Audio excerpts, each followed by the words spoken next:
उत्तर गुजरातમાં પણ ભાજપના શહેર અને જિલ્લા પ્રમુખને લઈને શરૂ થઈ સેન્સ પ્રક્રિયા। બનાસકાંઠામાં બનાસ કમલમ કાર્યાલયે સેન્સ પ્રક્રિયા શરૂ કરાઈ, જેમાં ચૂંટણી અધિકારી તરીકે અમરાઈવાડીના પૂર્વ ધારાસભ્ય જગદીશ પટેલ હાજર રહ્યા। બનાસકાંઠા જિલ્લા પ્રમુખ માટે દાવેદારોની ભીડ ઉમટી। ડીસાના પૂર્વ ધારાસભ્ય શશિકાંત પંડ્યા, દાંતાના પૂર્વ ધારાસભ્ય વસંત ભટોળ, બનાસ બેંકના પૂર્વ એમડી રામસંગ બેરા સહિત 50થી વધુ દાવેદારોએ દાવેદારી કરી છે। સૂત્રોના મતે બનાસકાંઠાના વર્તમાન જિલ્લા ભાજપ પ્રમુખ કીર્તિસિંહ વાઘેલાએ પણ ફોર્મ ભર્યું છે। એમને પણ ફરી એક વખત પ્રમુખની જવાબદારી સોંપાઈ શકે છે। બનાસકાંઠા જિલ્લાના વિભાજન બાદ હવે બનાસકાંઠા અને વાવ-થરાદ એમ બે જિલ્લાને મળશે જિલ્લા પ્રમુખ। તો અરવલ્લી જિલ્લાના ભાજપ પ્રમુખ માટે સેન્સ પ્રક્રિયા યોજાઈ। મોડાસા કમલમ કાર્યાલય ચૂંટણી અધિકારી તરીકે ફલજીભાઈ ચૌધરી હાજર રહ્યા। જિલ્લા પ્રમુખ બનવા માટે ઉમેદવારોએ ફોર્મ ભર્યા। પાટણમાં જિલ્લા પ્રમુખ માટેની સેન્સ પ્રક્રિયામાં દાવેદારોની લાઈન લાગી। ચૂંટણી અધિકારી તરીકે બ્રિજરાજસિંહ ઝાલા હાજર રહ્યા। પાટણ જિલ્લા ભાજપ પ્રમુખ માટે 35થી વધુ દાવેદારોએ ફોર્મ ભર્યા। આજથી જિલ્લા પ્રમુખોની ચાલુ થયું છે ફોર્મ ભરવાનું, તો એ જ પદ્ધતિ છે। 2 વખત સક્રિય સભ્ય હોય, અગાઉ કોઈ જવાબદારીમાં હોય, એ રીતે એમના જે ક્રાઇટેરિયા નક્કી કર્યા છે એ રીતે આજે ફોર્મ ભરાશે। ફોર્મ ભરાયા પછી ચૂંટણી અધિકારી ચેક કરશે, એ પછી જિલ્લા સંકલન, અને જિલ્લા સંકલન થયા પછી પ્રદેશ સંકલન। પ્રદેશ જોડે યાદી ગયા પછી એ જિલ્લા પ્રમુખો પ્રદેશમાંથી ડિક્લેર થશે।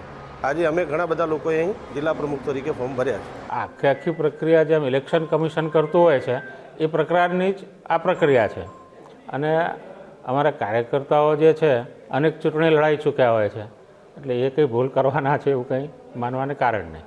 જે કંઈ ફોર્મ આવવાના છે એ ફોર્મના નામજોગ, ક્યાં કેટલું કામ કોને કરવું છે, શું છે, આ બધી ઝીણવટભરી ચર્ચા થવાની હોય છે। અત્યારે તો વિભાજનની પ્રક્રિયા ચાલ્યું છે, પણ અત્યારે સંરચના પણ ચાલુ છે। એટલે આપ સૌ જાણો છો કે હાલ હું માનું છું ત્યાં સુધી એક જ માત્ર જિલ્લાની સંરચના થશે બનાસકાંઠા જિલ્લામાં, અને પછી વહીવટી દ્રષ્ટિએ અને બધી રીતે જ્યારે બીજો જિલ્લો કામ કરતો થશે ત્યારે સંગઠનની દ્રષ્ટિએ પણ ત્યારે ત્યાં સંરચના કરવામાં આવશે। તો ગાંધીનગર શહેર અને જિલ્લાના નવા ભાજપ પ્રમુખો માટે સેન્સ પ્રક્રિયા ચાલી રહી છે, જેને લઈને કેટલાક દાવેદાર જિલ્લા ભાજપના કાર્યાલય પર પહોંચ્યા અને પ્રમુખ પદ માટે પોતાની દાવેદારી નોંધાવી રહ્યા છે। જો કે જિલ્લા અને શહેરોના પ્રમુખ માટે વય મર્યાદાની કોઈ સીમા રાખવામાં આવી નથી, પરંતુ સક્રિય સભ્ય અને કામગીરી સહિતની બાબતો પર પક્ષે નિયમો બનાવ્યા। એમને જે ક્રાઇટેરિયા આપ્યો છે એ પ્રમાણે જે પરિપૂર્ણ થતા હોય એ તમામ કાર્યકર્તાઓને અમે અહીંયા આવકારીએ છીએ, અને એ તમામને અહીંયા ફોર્મ ભરવાની પ્રક્રિયામાં સહભાગી થઈએ છીએ, મદદરૂપ થઈએ છીએ, અને દરેક કાર્યકર્તા અહીંયા ફોર્મ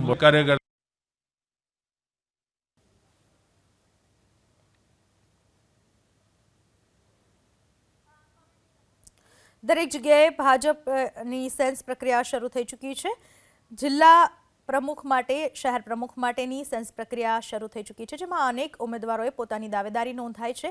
કેટલાક નિયમો પણ બનાવવામાં આવ્યા છે। જો કે ઉંમરનો કોઈ બાધ નથી, પરંતુ જે સક્રિય હશે તેમને ખાસ પદ સોંપવામાં આવશે તેવી જાણકારી મળી રહી છે। અલગ અલગ દ્રશ્યો મેં આપને બતાવી રહ્યા છીએ। બનાસકાંઠા જે જિલ્લાનું વિભાજન પણ થઈ ચૂક્યું છે, એટલે 2 જિલ્લા થશે અને 2 જિલ્લાઓના પ્રમુખ મળશે, બનાસકાંઠા જિલ્લો અને વાવ-થરાદ જિલ્લો। અરવલ્લી જિલ્લામાં પણ સેન્સ પ્રક્રિયા શરૂ, ગાંધીનગરમાં પણ સેન્સ પ્રક્રિયા હાથ ધરવામાં આવી છે, તો પાટણમાં પણ અનેક ઉમેદવારોએ પોતાની દાવેદારી નોંધાવી છે।